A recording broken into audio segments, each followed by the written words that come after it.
Clemmons, Doctor of Chiropractic at the Rock Health and Wellness Center, and this is Life with Jason Clemmons, DC. It's Thursday, April 4th, and we are coming to you live, like always, from the Rock Health and Wellness Center studios and on 98.7 Walk by Faith Radio and 1420 AM Lubbock Christian Nation.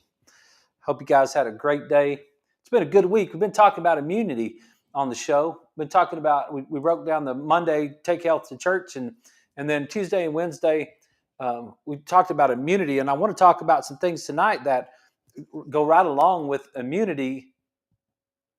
And I'm going to tie it into longevity. So that's the show for you tonight. So if you're interested in, I'm going to break down the triage theory by Bruce Ames, Emeritus Department of Molecular and Cell Biology, University of California at Berkeley. He's 95 years old, and he's still going strong. And so I thought it'd be kind of cool to take the whole idea that we've been taking. We used the two books, An Elegant Defense and the Bill Bryson, the Body by Bill Bryson. And we broke some of those chapters down last night or last two nights and talked about some of those things. And so I thought it'd be kind of cool to take some of what do you need an immune system for, right? Well, you need an immune system to keep you from dying from some sort of bacteria or virus or toxin or cancer or those other things that we talked about. So that's what you would want your immune system to do, is you would want it to work to keep you alive, right? To keep you alive, to keep you living longer. So I just thought, hey, well, what else keeps us living longer? And so I thought we'd get into that tonight. So that's what we're going to talk about. You guys listening on the radio, you can listen on in with us. You guys out on social media land, thank you very much for your comments and your following the show and watching the show. And I hope you're getting something out of life by being a part of it. So our supplement that we talk about to start the show, last night we talked about inositol, and I want to talk about its cousin, sister, brother, whatever, its twin.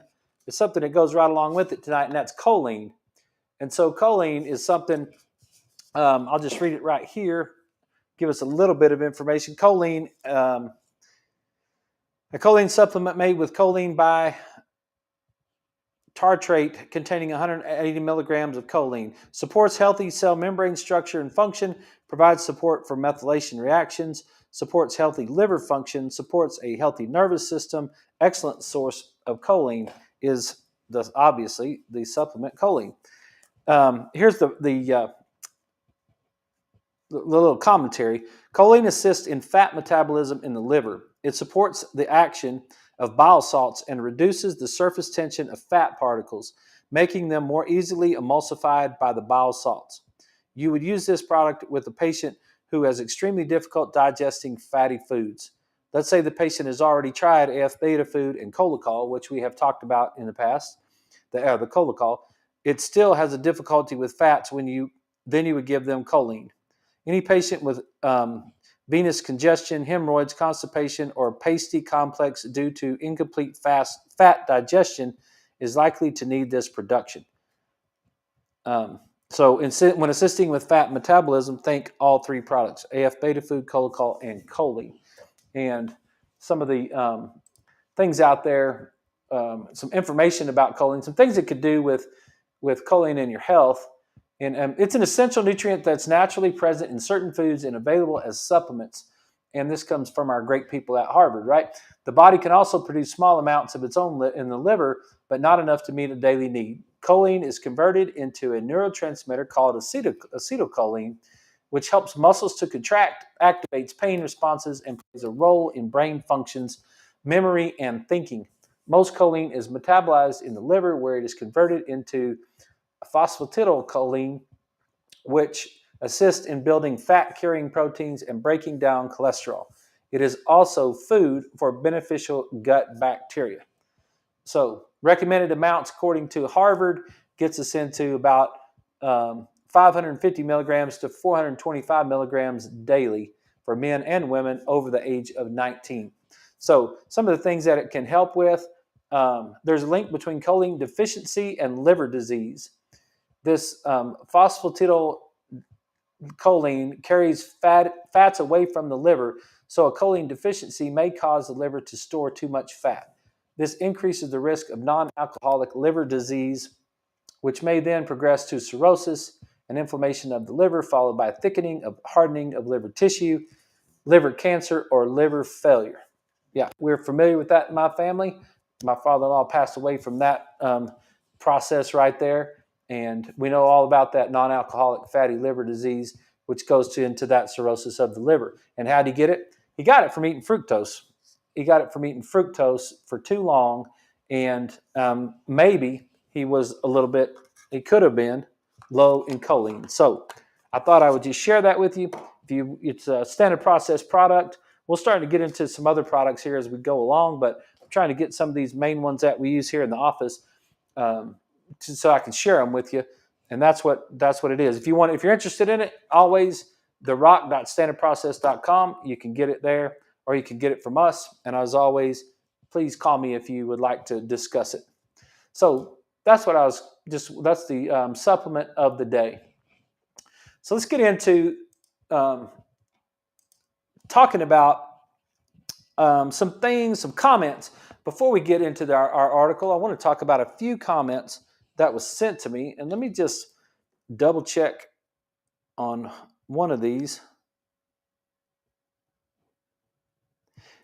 Yeah, a person asked me today, do raw juices remove good stuff like straight fruit or vegetables in a juicer?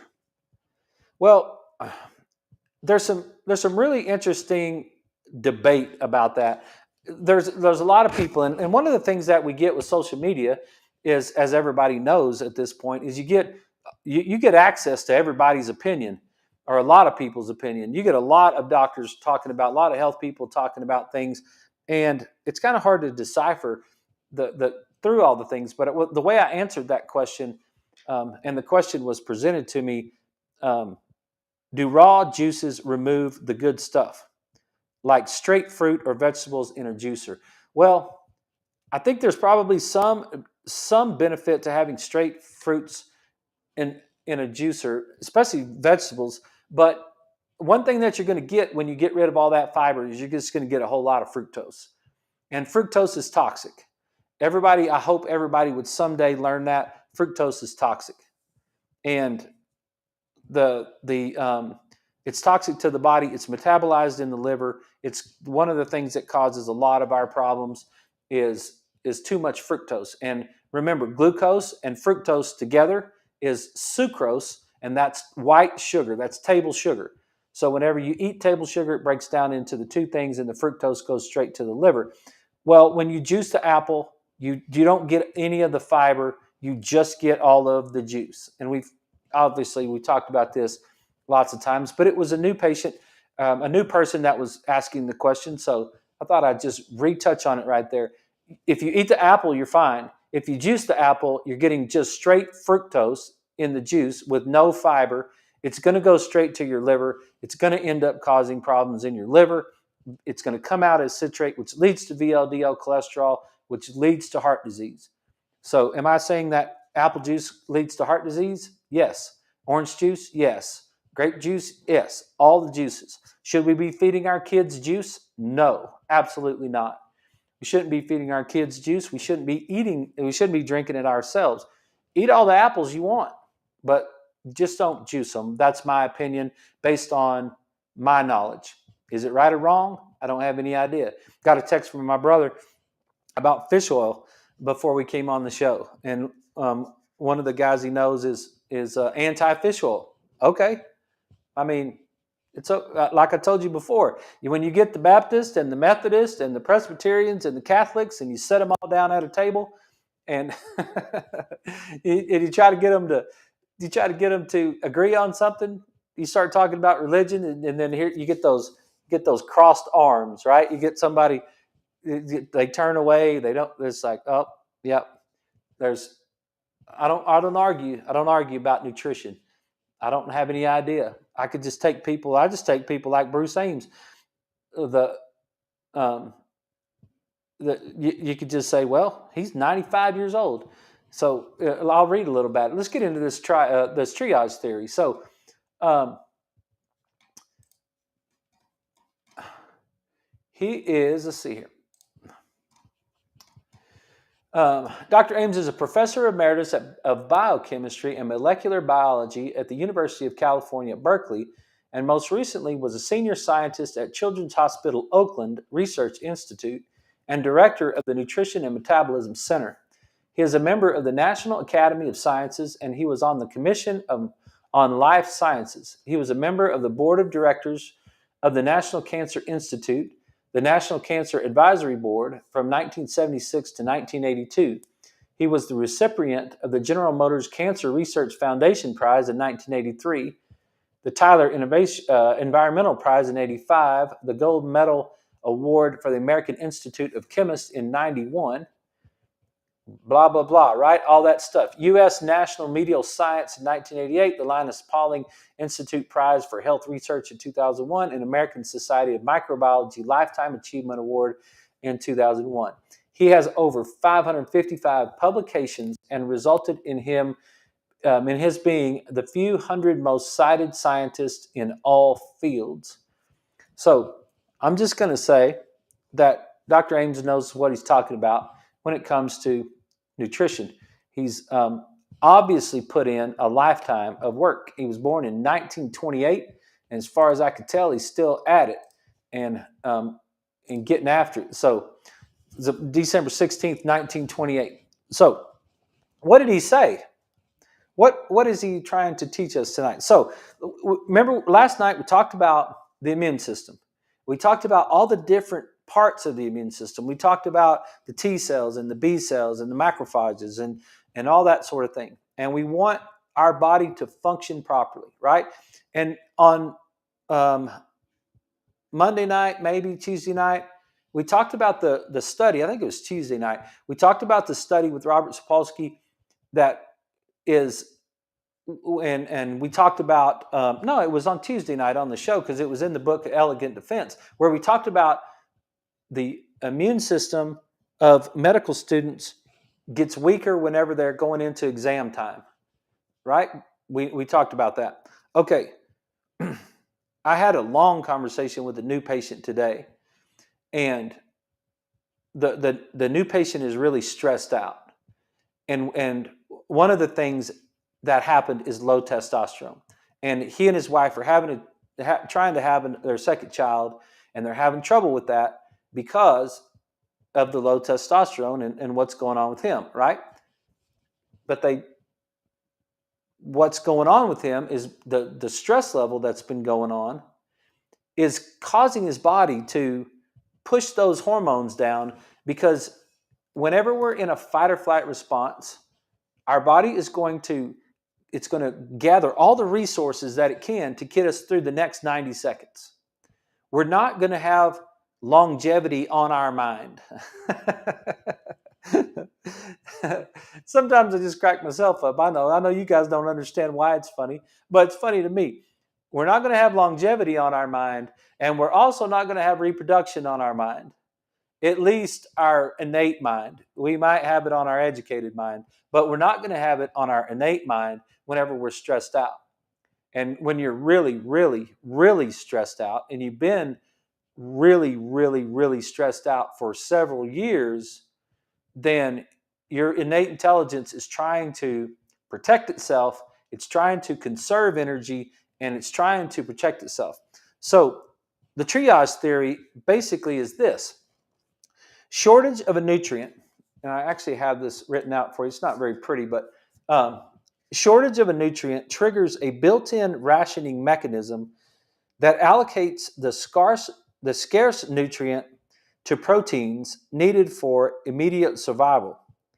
It allocates the scarce nutrient to proteins needed for immediate survival, which are called survival proteins, at the expense of those needed for long-term survival, which is longevity proteins. So basically what the triage theory is saying is that we've got two different types of proteins. We have proteins that are going to help us get through the short term, and we have proteins that are going to help us get through the long term, right? Longevity proteins defend against the diseases associated with aging, while survival proteins are used for short-term survival. So it gets us back into this idea that we've talked about this week of when we're stressed out or our brain doesn't think that we're going to make it very much longer, it starts using all of its resources for short-term survival, not long-term survival. Well, what Dr. Ames is saying is that if we are deficient in certain nutrients, then our body is going to go into that short-term survival mode, and it's going to start to take whatever that nutrient that we don't have much of, and it's going to start to allocate it to the short-term survival proteins and not to the long-term longevity proteins. So natural selection favors short-term survival for reproduction over long-term health. Vitamins and minerals are needed for both short and long-term proteins. Some vitamins have two effects, on short-term survival and on long-term health. The triage theory, vitamin, minerals, and proteins are essential for aging living. 15 essential minerals are not distributed evenly on the earth. Shortages of other essential micronutrients, vitamins, fluctuate markedly with the seasons and unusual weather conditions. Such dietary shortages are typical of the present American diet, independent of natural fluctuations. What we're saying, right, what is Dr. Ames is saying right there is that, and this comes from Musings in the Twilight of My Career, the Free Radical Biology and Medicine, January 2022, volume 178, page 219 to 225. So that's where I got this. Free Radical Biology and Medicine. So, and it's Bruce N. Ames, Emeritus, Department of Molecular and Cell Biology, University of California, Berkeley. Now, the reason I have to say that, if you guys ever wonder why I say that every single time, is because my state board talks about, if you're going to talk about an article, you need to tell people where you got the information from.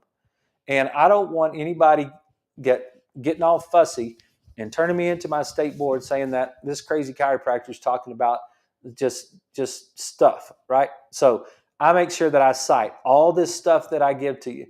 And I tell you exactly where I got it and who wrote it and where those people came from. This study cites 63 references. Dr. Ames was 92 years of age when the study was published. So a 92-year-old guy is talking to us about the nutrients that we need in order to be old. I think that's pretty cool, really. I mean, hey, why you want to listen to me? I'm 53. Right? What do I know about getting old yet? I made it 53. I made it that far, but I'm kind of taking some. You got to lean on somebody. You know what I mean? It's like when I was a young coach, I had to lean on those old coaches. When I was a young chiropractor, I had to lean on some of those older chiropractors. It's like I'm 53. I can't tell you all the things you ought to take to get to be 93 or 92, but Dr. Ames can, and he's 95 now, so he's still going. So what he's saying is, look, you've got short-term and long-term proteins. If you're not getting enough nutrients, you're going to miss out on the longevity, because we're going to say, all right, look, if I don't have enough food, then what am I worried about next year for? I'm not worried about next year at all. So I'll just take what I got, and I'll just use it up in the short term, because I'm not going to make it to next year anyway. So as a result of recurrent moderate shortages of vitamins and minerals, natural selection would activate and ensure a rebalancing mechanism by strategically rationing response.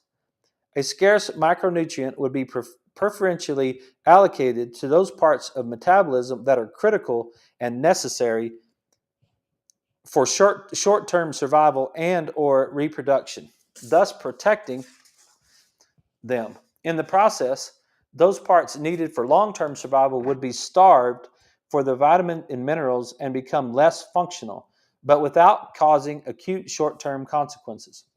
This would result in an accumulation of insidious effects that are not readily apparent clinically, with important consequences. A particular class of vitamin mineral dependent proteins, even at modest levels of vitamin and mineral deficiency, may not be fully functional and may not be accompanied by obvious clinical signs.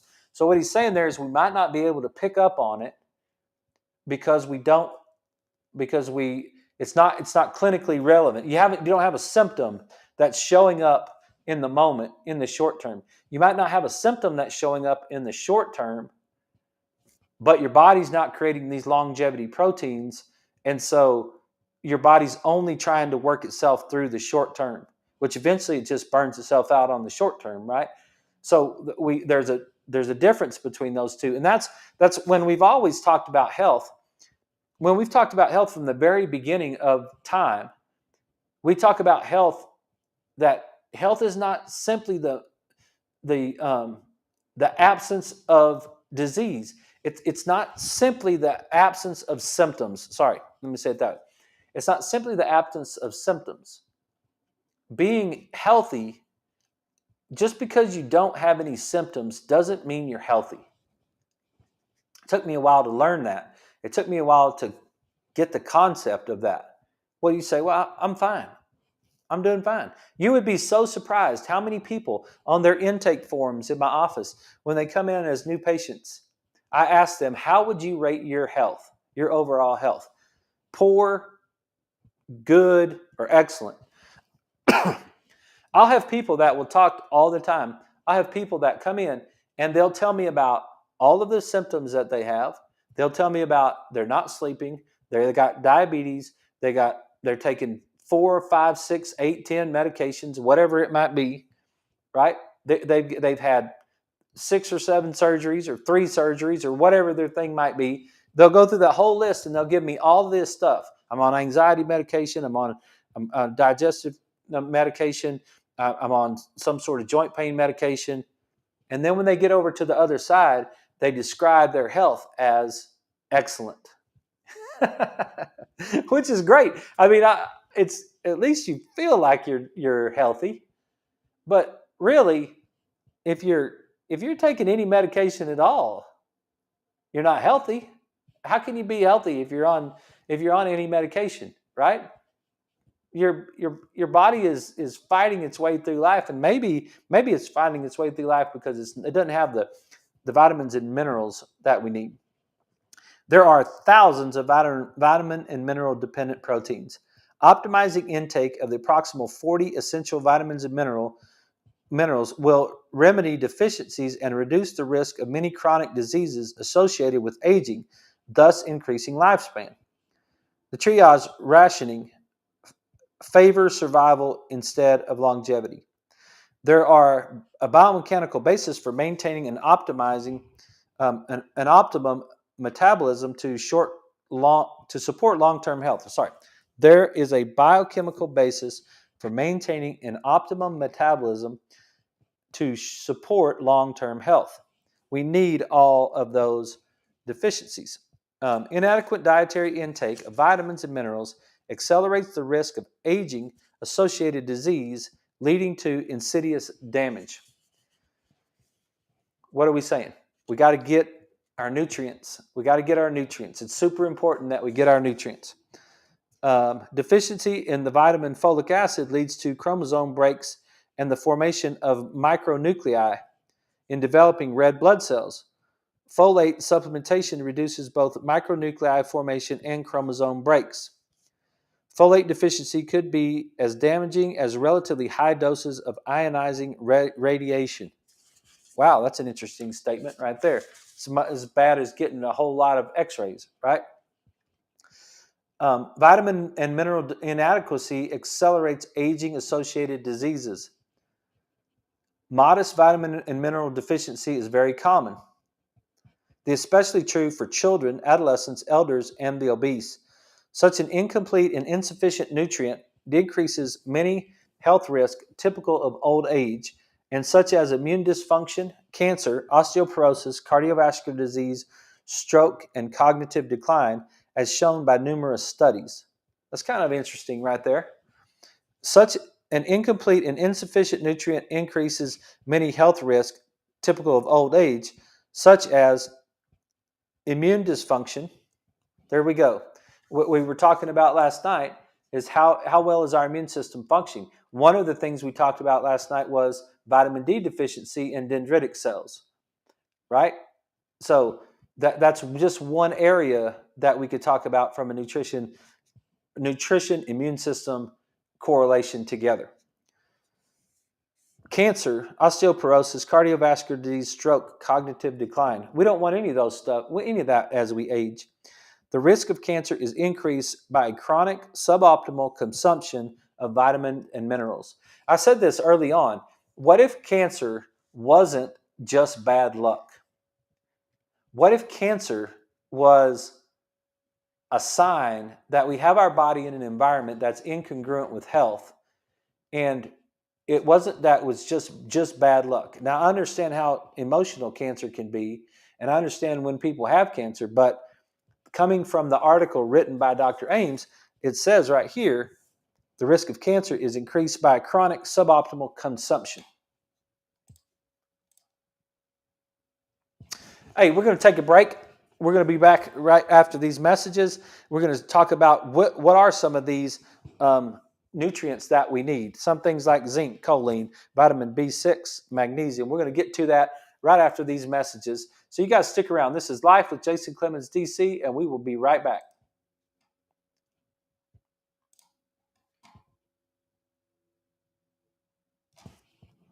I know you guys on social media can't hear that, but that's why I wear these headphones, because I'm doing 2 shows at the same time, as you well know, and I've got the radio in my ear while I'm trying to talk to you on social media. So we're doing them both at the same time. And so about 30 seconds before the break, all of a sudden the music comes on, and the music comes on in my ear.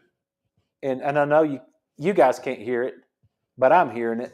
And that's how we end up going to break is by that music tells me that we're going there. So let me check right quick.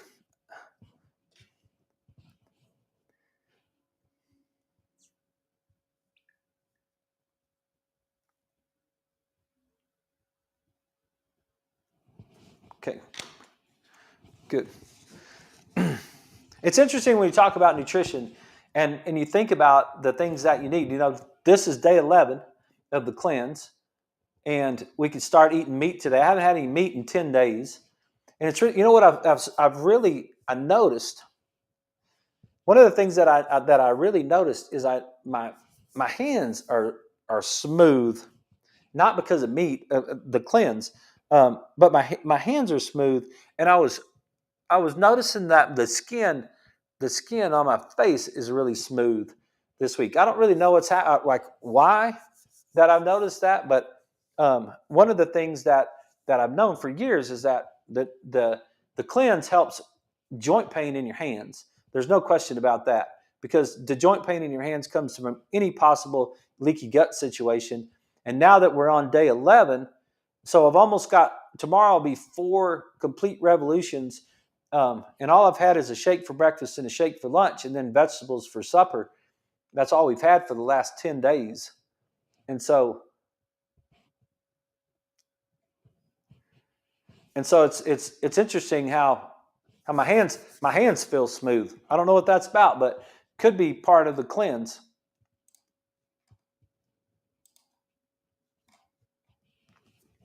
Okay, so we're back. This is Life with Jason Clemmons, DC, and we're back on, and we are talking about nutrients and nutrient deficiency in the triage theory by Dr. Bruce Ames. So what are some of these nutrients that we need? Okay, cellular aging results from shortages of. This is what it is right here. If you guys got your pencils out and you want to write some of this down, cellular aging results from shortages of zinc, which protects against DNA damage and increased levels of P53. We don't know what that is, but we won't get into that tonight. Choline improves development and cognition. That was our supplement tonight, right? Choline was our supplement. Improves development and cognition. B6 incorporates uracil incorporation in DNA. Magnesium accelerates senescence and reduces telomere shortening.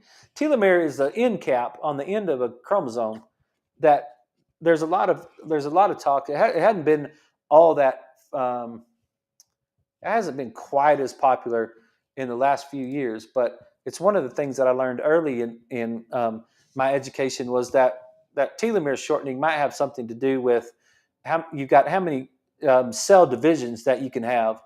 So magnesium accelerates senescence and reduces telomere shortening. Senescence is equal to deterioration with age, loss of a cell's power of division and growth. So, um, biotin, folic acid, supplementation with the important metabolite acetyl L-carnitine and lipoic acid improves metabolic mitochondrial functions. We've talked a lot about mitochondria, and that's a super important part of our body and a part of our aging and a part of what keeps us healthy is our mitochondria. And those are two things right there. Vitamin and mineral deficiency is linked to increased risk of disease of aging. An obvious approach for improving nutrition would be to change bad dietary habits in general. The most important nutrients for healthy metabolism that are deficient in the typical Western diet include vitamins and minerals, polyphenols, omega-3 fatty acids, molecules important for maintaining a healthy gut. Poor diets are one of the causes of obesity, a major health problem plaguing the U.S. and other countries. You know, we had an interesting conversation in the 8 o'clock workout class this morning because I brought up the idea of we were talking about one of the ladies that was working out was going to a Bible study. It's either today or tomorrow, but it's going to a Bible study, and it was kind of a potluck type thing. And last time she went, they really didn't have a lot of nutritional things to eat. So she's going to take some trail mix that some of the things she already had a trail mix that she keeps mixed up, but she also is adding some extra parts of the trail mix that Kim, that runs our nutrition department, she had set up a bar here in the office a couple weeks ago that was all about trail mix. And so that's what this person's going to take to the Bible study tomorrow is to take the trail mix so that at least she'll have something to eat while she's there. She said, I thought that was pretty cool. But I had an interesting conversation with them, and because I asked them, I said, "Oh, you guys are old and wise," and they all laughed, and I was like, "So tell me, like like a Bible study and cinnamon rolls. How do those two things go together? A Bible study and we're going to have a Bible study, but we're going to bring brownies to the Bible study. Does that sound weird to y'all? I mean, like if you're out there watching this show and you would like to comment about this, I'm open to any suggestions, or you'd like to send a text 806-794-0400. What are you studying the Bible for? What is the point of trying to study the Bible? You're trying to make yourself a better person?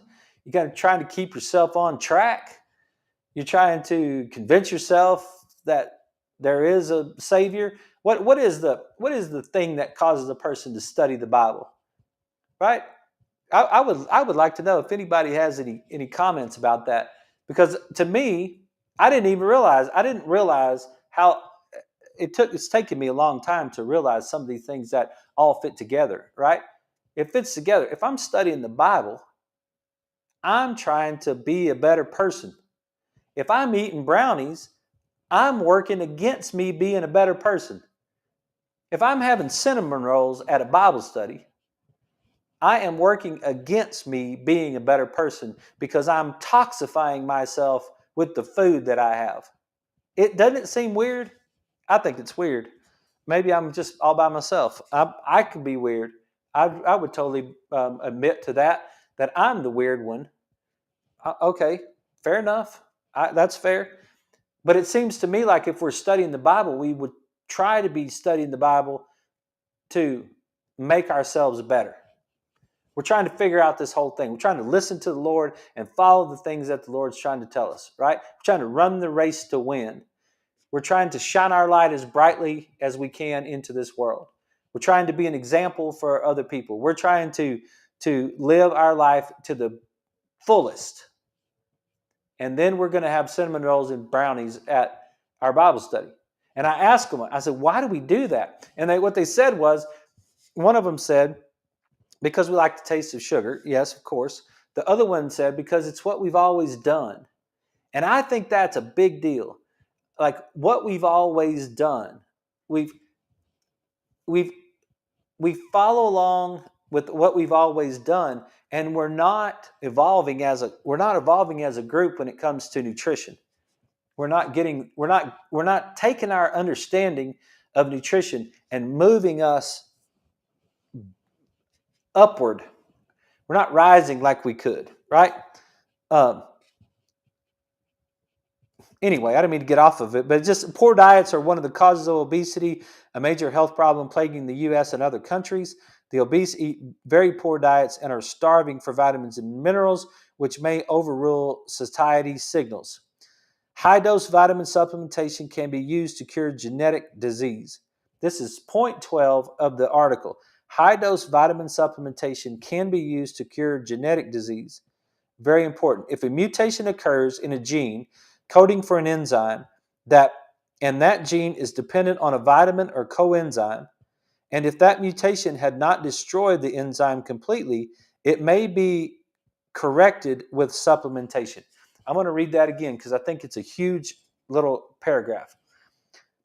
If a mutation occurs in a gene coding for an enzyme, and that gene is dependent on a vitamin or coenzyme, and if that mutation had not destroyed the enzyme completely, it may be corrected with supplementation. If you have something genetic that's not working and you can change it, and I can tell you firsthand, my dad has ankylosing spondylitis. He was in college.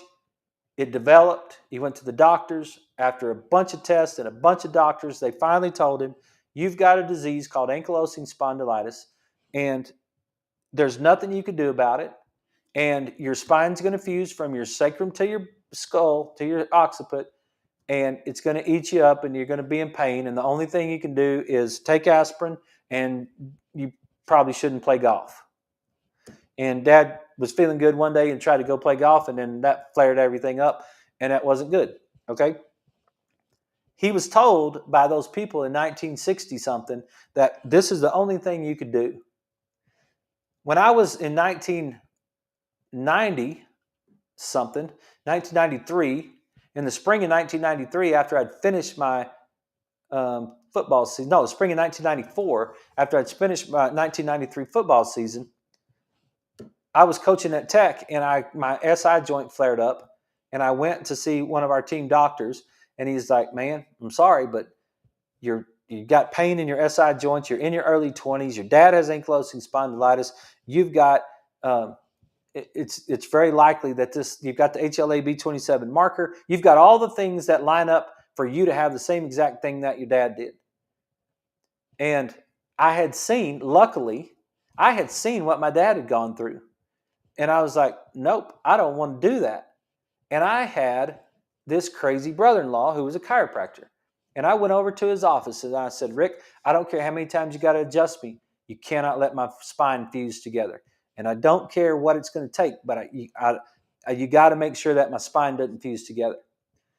And I would get adjusted. And this last 2 weekends ago, when I had the seminar on radiology, she said the same thing. She said, if you've got an ankylosing spondylitis patient, you got to be very careful when you adjust them when they're flared up, because it's going to create a lot of pain. And I was like, well, you don't have to be careful about it if you understand it, because there were days that I would get adjusted and I would be in so much pain from getting adjusted that I would go into spasm and where I couldn't even take a breath. And you guys have heard me say this before. Like my spine was like, it was locked. It was so much inflammation in my body. There was so much inflammation that, man. And so I started getting adjusted, and we started battling that. We started pushing those joints. We started battling against that. And what happened, I believe, is that it corrected itself. It stopped the disease process inside my spine and I don't have any evidence other than myself. So this is a study of one right here. But I can tell you that I've had that experience before, and I understand what it's like to be in pain when you get adjusted. I understand that. But if you understand the mechanisms that are going on, you're going to be way better off on the other side of this whole thing. And so that's exactly what happened to me. And I think that's what Dr. Ames is saying right here. If a mutation occurs in a gene coding for an enzyme, and that gene is dependent on a vitamin or coenzyme, if that mutation hasn't destroyed that enzyme completely, it may be corrected with supplementation. So high dose vitamin supplements can be used to cure genetic diseases, some of them. And how much is high dose? Well, we don't necessarily know. But I can tell you that most of the supplements are in a low dose range. Most of the things that we learn about are in that low dose range just to keep us from being sick. But they don't keep us from being well. They don't allow us to be well. So when you're taking your supplements, when you're taking your nutrients, it doesn't have to be a supplement. Look, if you're eating a good enough diet, you don't need to take choline. If you're eating a good enough diet, you don't need to take a multivitamin. Maybe. I'm not saying that a person should just take supplements. I'm saying a supplement is what you would add to if you're not getting the amount of nutrients that you need. And if you're not getting the amount of nutrients that you need, this theory says that you're only building short-term proteins and not long-term proteins. So the effective use of high-dose vitamin supplements may ameliorate human genetic disease. As many as 1/3 of cancers results in poorly functional enzyme. As many as 1/3 of cancers result in a poorly functional enzyme. And that's what we're saying up here is what he's saying is that if you have an enzyme that needs vitamins and minerals and you're not getting that enough vitamins and minerals, then you could end up having a problem. Examples of genetic diseases dependent on a specific coenzyme is the MTHFR that uses FAD, riboflavin, in relation to cardiovascular disease and migraines. And that's interesting. CBS, I'm not even going to get into that, which catalyzes, it's a condensing of homocysteine to form cystathionine. Nobody knows what that means. Partially defective metabolic protein synthesis often does not show up as an obvious disease. Such an individual would not necessarily be aware early on of harboring any significant problem, although such a defect might have serious consequences in later stages of life. It's a big deal. You got to do healthy things to be healthy, and you got to make sure that you're doing them early so that they don't show up late in life. Mitochondria are particularly sensitive to damage with age. Mitochondria are particularly sensitive to oxidant damage. 14 genetic diseases are due to defective mitochondrial proteins. Most of the damage is in mitochondrial membranes, presumably due to the presence of high levels of oxidants. Oxidative damage to mitochondria is a major contributor to aging and various degenerative diseases.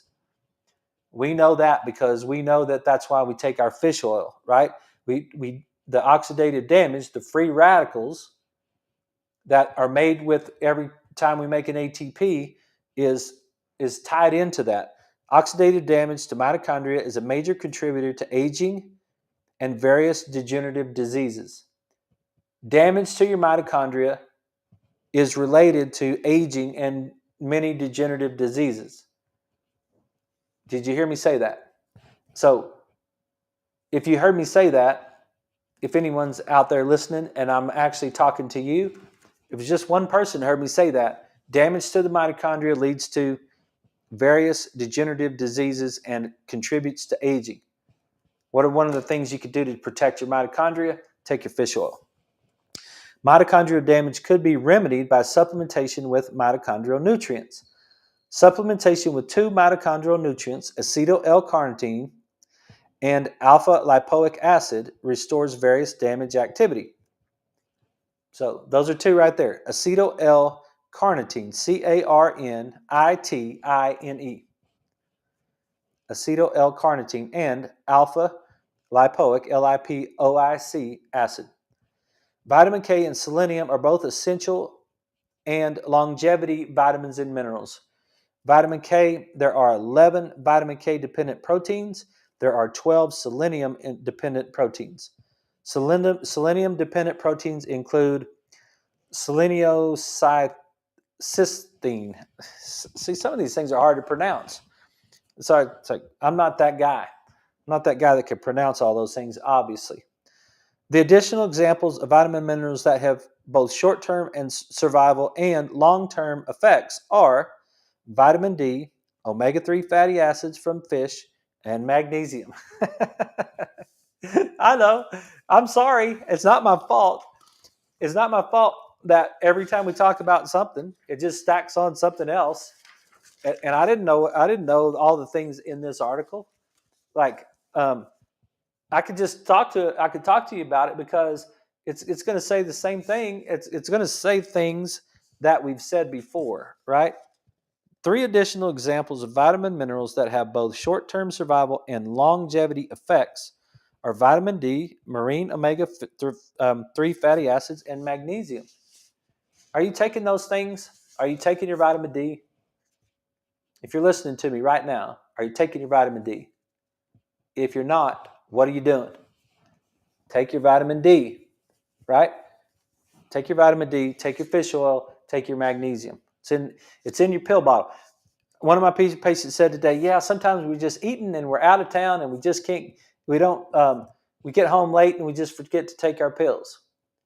That's the last thing I do before I go to bed a lot of nights because I haven't taken them throughout the day. I got my little drug pill bottle. It says Sunday through Saturday, right on the top. Each one of my little pills. You guys have them too. You know what I'm talking about. You old folks. You've got them too. I've got my pills. So I know if I took, all I have to do is remember what day it is. And if I can't remember what day it is, all I have to do is look on my phone and it'll tell me what day it is. You just hit the front of your phone right there, Thursday, April 4th, right? So you go to your pill bottle and you look and you see, have I taken these Thursday pills yet? Nope, they're still in the bottle. So you just open the cap and then you take all your pills, right? It is that simple to take your supplements. The level of each of these nutrients are inadequate in a large percent of the American population. Thus, these nutritional deficiencies are a major contributor to unhealthy aging. There are many known essential nutrients that are already fit in the category of longevity vitamins, such as vitamin D, fish oil, and magnesium, plus vitamin K and selenium. You get vitamin K when you eat green leafy vegetables. There are 11 compounds that are not officially recognized as longevity vitamins and minerals, but function as longevity vitamins and minerals and have age-delaying functions, including the fungal antioxidant, I can even say this, ergothioneine from the fungus, bacterial metabolite PQQ, and I'm not even going to try, QUEUINE. The plant antioxidant carotenoids, lutein, zeaxanthin, lycopene, alpha and beta carotene, and beta cryptoxanthin, the marine astaxanthin. Those are things that also help. There are conditional vitamins that are synthesized by the body but not at a level that is sufficient to optimal metabolism. Choline is the first known example of a conditional vitamin, with only 11% of adult Americans achieving the recommended levels of choline intake. Taurine, which is known to be important for preventing numerous health problems, also appears to be conditional as an longevity vitamin that is particularly important in mitochondrial metabolism. Vitamin D interacts with about 2,700 binding sites in the human genome. That's a lot. Vitamin D, if it interacts with a binding site, it has a function. So another way of saying that is that there's 2,700 functions at least that's going on with vitamin D. Vitamin D synthesis depends on magnesium and adequate amounts of two omega-3 fatty acids, EPA and DHA, which are found in marine fish such as salmon and tuna. You might think that I planned this, right? You might think that I actually put all this stuff together. And you obviously know, if you've been watching this show long enough, you obviously know that I don't. I'm not that organized and I'm not that smart and I got too many things going on. There's no way I could have been so lucky to have that paragraph. Vitamin D synthesis depends on magnesium and adequate amounts of omega-3 fatty acids, EPA and DHA, which are found in fish. Vitamin D levels are inadequate in 70% of the U.S. population, over 90% of African Americans, with the prevalence of serious deficiency, and a large percentage of people of color living at northern latitudes. If you're living at the equator, you know that I've said this before, they have lower levels of MS at the equator than they do as you get further away from the equator, right? So remember last night we talked about MS was an autoimmune disease that your body mistakenly attacks itself. Hogwash. Your body doesn't mistakenly attack itself. How does that happen? How could it be mistakenly attacking itself if you live in northern latitudes, longitudes, latitudes? If you're living way away from the equator, how can you mistakenly attack yourself? But if you're living at the equator, there's way less of that mistake. No, something's going on. Something's going on with people that live away from the equator. And those are the people that live in the colder climates, and those are the people that have lower levels of vitamin D. So, and if you're dark-skinned, that makes it even worse. It makes it harder to get the nutrients that you need. Vitamin D deficiency is associated with higher incidence or poorer outcomes for many diseases regardless of skin color. Evidence is particularly strong for several complications of pregnancy, multiple sclerosis, dementia, that's what I just said, dementia, type 2 diabetes, colorectal cancer, total cancer mortality, rickets, and acute respiratory tract infections, and now COVID-19. I didn't write that. That was Dr. Ames that wrote that. High dollar guy. Vitamin D deficiency is largely determined by melanin levels and contemporary lifestyles. We've talked about that. And excessive body fat. Extensive evidence is available that vitamin D deficiency causes or has been associated with widespread health problems, a large number which affect healthy aging. We know this, right? We know to take our vitamin D. There's no question about that. So let's get down here to the very end. These articles notes that longevity requires optimal levels of these vitamins and minerals: omega-3 fatty acids, EPA and DHA, vitamin D, choline, magnesium, zinc, selenium, PQQ, it's pyrroloquinone, B vitamins, especially biotin, folate, B6, B12, riboflavin, acetyl L-carnitine and alpha-carnitine and alpha-lipoic acid, probiotics and prebiotics, vitamin K, taurine, carotenoids, ergothioneine. Yeah, I personally take all these plus a quality multi-vitamin and mineral supplement. That all came from Dr. Ames. You guys can look him up. Bruce Ames, he's got a lot of information. If you want more about nutrition and you want more, learn about longevity, got to get those nutrients in there. So if you have any questions or concerns, if you have any comments, feel free to send them to me. Otherwise, we will see you guys tomorrow night at 6 o'clock. Hope you guys have a great night. Thanks for watching. Thanks for listening. And you guys take care. We'll talk to you tomorrow.